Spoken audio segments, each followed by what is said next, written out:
Shalom a todos, bienvenido a este nuevo estudio semanal de las Parashot.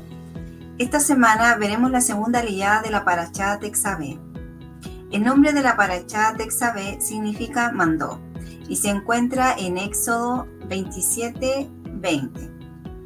El resumen de esta Parashá, Dios le dice a Moshe que reciba a los hijos de Israel aceite de oliva puro para alimentar la llama eterna de la menorá que Aarón debe encender cada día desde la tarde hasta la mañana.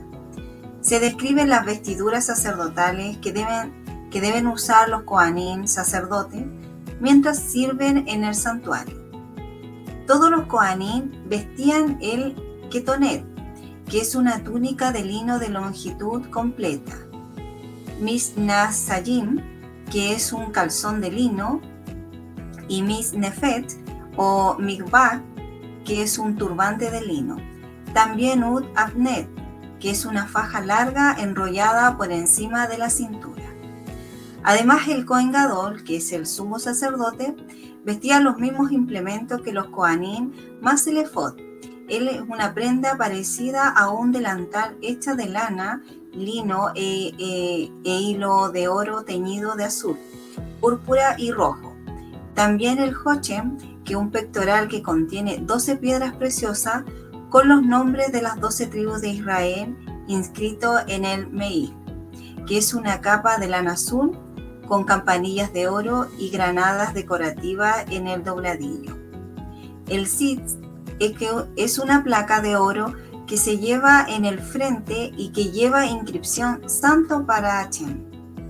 Tetzaveh también incluye instrucciones detalladas de Dios para la iniciación de 7 días de Aarón y sus 4 hijos, Nadab, Abiú, Elazar e Itamar, en el sacerdocio y para la fabricación del altar de oro, sobre el cual se coloca el ketoret, incienso que fue quemado. El resumen de esta aliyá, que corresponde del libro de Éxodo 28, del 13 al 30. Ahora leemos sobre el Hochem Mishpat, del sumo sacerdote, coraza del juicio. Contenía 4 filas de piedras preciosas. Cada fila contenía 3 piedras. Los artesanos grabaron los nombres de las 12 tribus de Israel en estas 12 piedras. Este pectoral de tela tenía un pliegue en el que se insertaba el Urim y Tumim, un pergamino en el que estaba escrito en el nombre de Hashem. Luego el Hochem Mishpat fue asegurado por correas que lo conectaron al efod. En el capítulo 28, versículo 15 dice: harás el pectoral de juicio, obra de hábil artífice, lo harás como la obra del efod, de oro, de lana azul, lana púrpura y lana escarlata de lino trenzado lo harás. Hay 2 explicaciones por el que el pectoral es llamado de juicio. La primera, que se encuentra en el Talmud, dice que es llamado así porque se hace expiación por la perversión de la justicia civil. La otra interpretación es que es representada por Rashi. Dice que es llamada pectoral de juicio porque prueba las afirmaciones que se hace por medio del Urim y Tumim, y sus promesas son verdaderas. Como referencia, número 27-21. Cuando había duda con respecto a de qué hacer en cuanto a asuntos importantes para la nación, se acudía al sumo sacerdote. Él se volteaba hacia la Shejiná, la presencia divina. El que preguntaba, se colocaba detrás hacia su pregunta. En el pectoral estaban todas las letras del alefato. Por esto, el rabí Shabtai Bas dice que las letras se alumbraban milagrosamente para formar la respuesta deseada. De este modo, el pectoral aclaraba sus afirmaciones y fue llamada pectoral de juicio. Rashi enseña que en la palabra hebrea para juicio, mishpat, tiene 3 significados: las palabras alegadas por los litigantes, el veredicto, la sentencia, y la ejecución del castigo capital por azotes o monetario. Según Rashi, en este caso, Mishpat significa confirmar una afirmación. En el capítulo 28, versículo 20, dice: y la cuarta hilera, un berilo, un onice y un jaspe. Toda estará engastada en filigrana de oro. Estas piedras preciosas engastadas en oro nos enseña acerca del inmenso valor que tiene cada uno de los hijos de Israel delante del Eterno. No solamente habla del valor y de la importancia de cada individuo, sino de que cada uno está en el corazón del Mesías para ser llevado delante del Eterno perpetuamente. En el capítulo 28, versículo 21, dice: las piedras serán 12. Según los nombres de los hijos de Israel, conforme a sus nombres, serán como las grabaduras de un sello, cada uno según su nombre para las 12 tribus. Los nombres de los 12 hijos de Israel estaban en estas 12 piedras. La piedra número 11 fue un onice. Esa piedra corresponde al nombre de Joseph, Machía, Ben Joseph, Machía, hijo de Joseph. Es el nombre que se ha dado Mesías sufriente.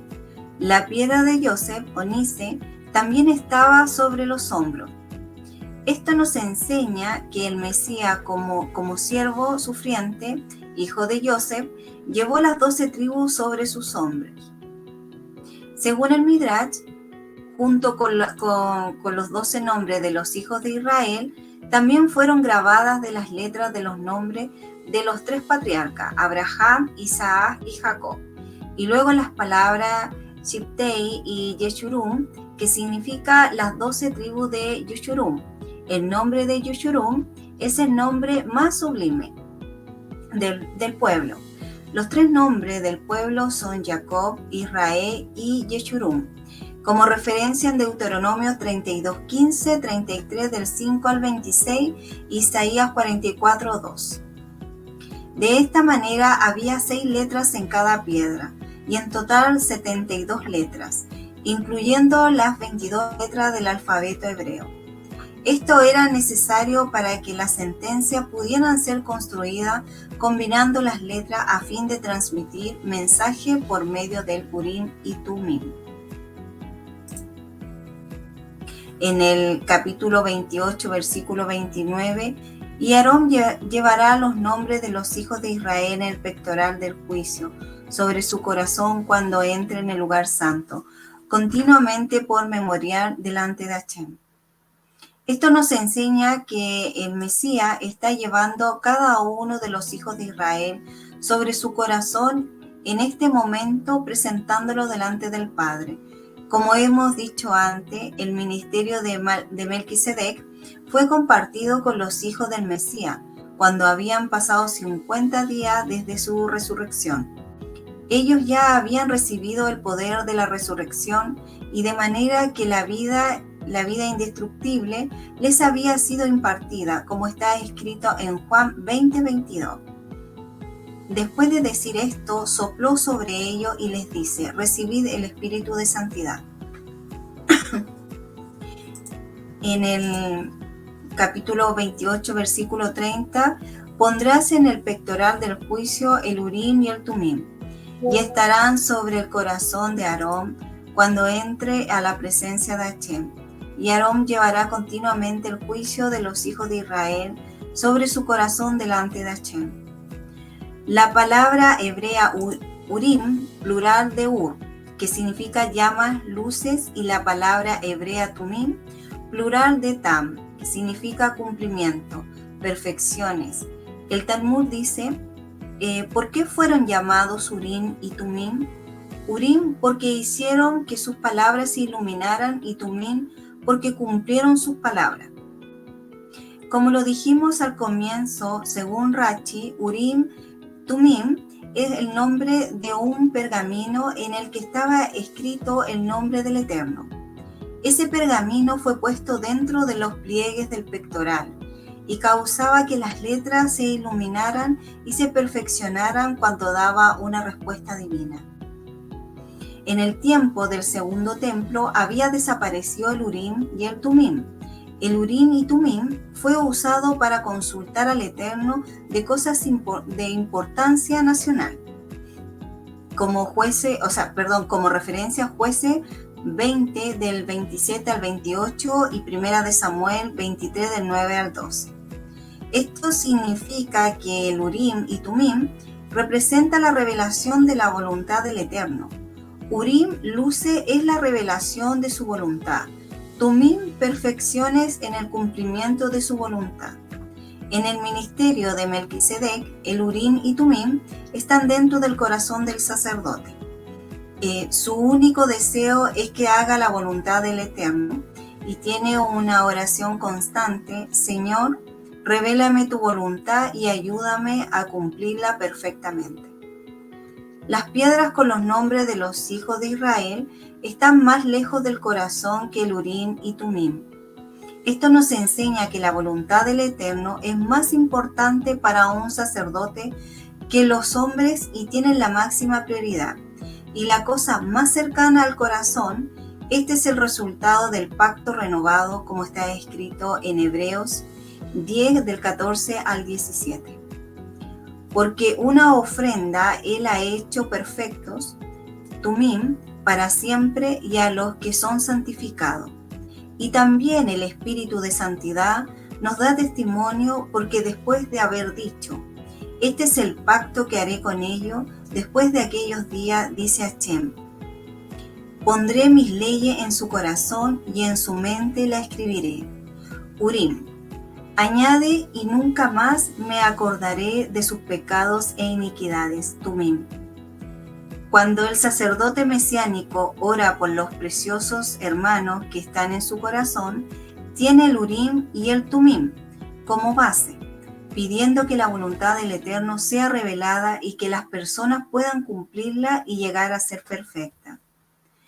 El Urim y Tumim, el Midrash dice: el arma del Jochen era el Urim y Tumim, que yacía escondido entre sus dobleces. El Urim y Tumim eran rollos de pergamino sobre los cuales Moshe había escrito el nombre divino, 72 letras. Estos Urim y Tumim hacían al Jochen encenderse.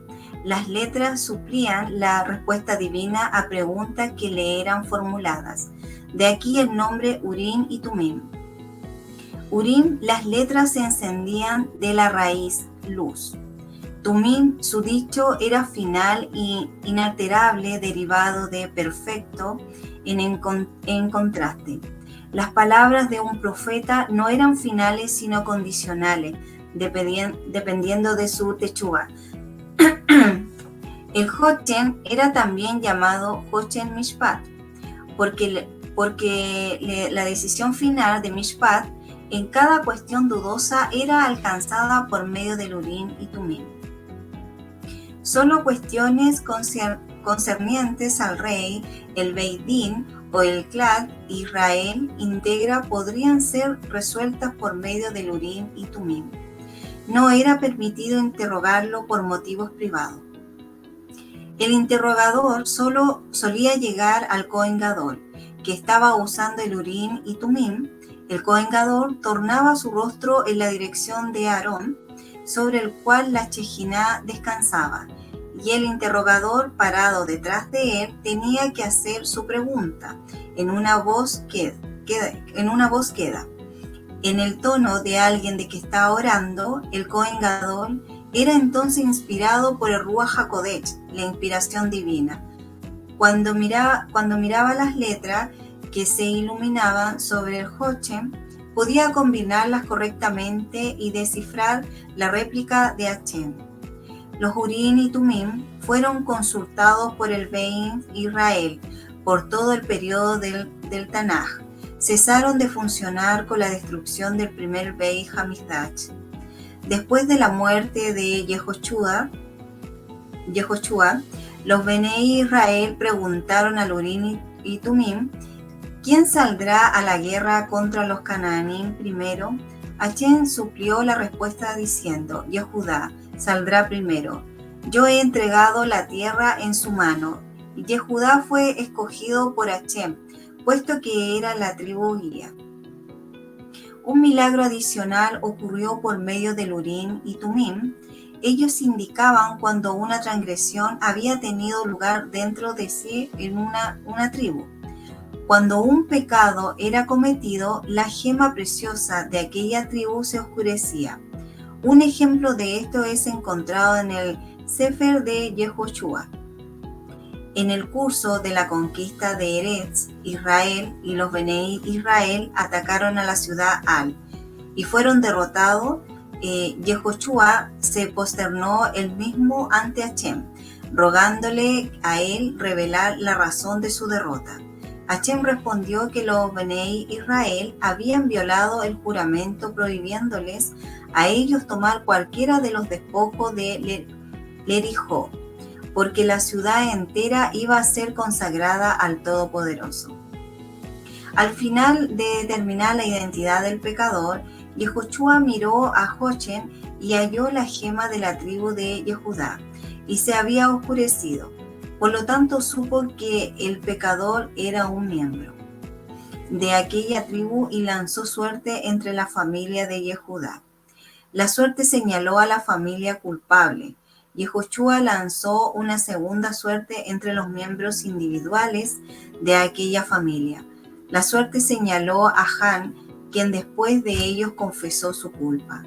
Aarón le fue concedido el privilegio de usar Urim y Tumim sobre su corazón como una recompensa por su felicidad cuando escuchó que su hermano menor, Moshe, había sido escogido como líder para redimir a los Benei Israel.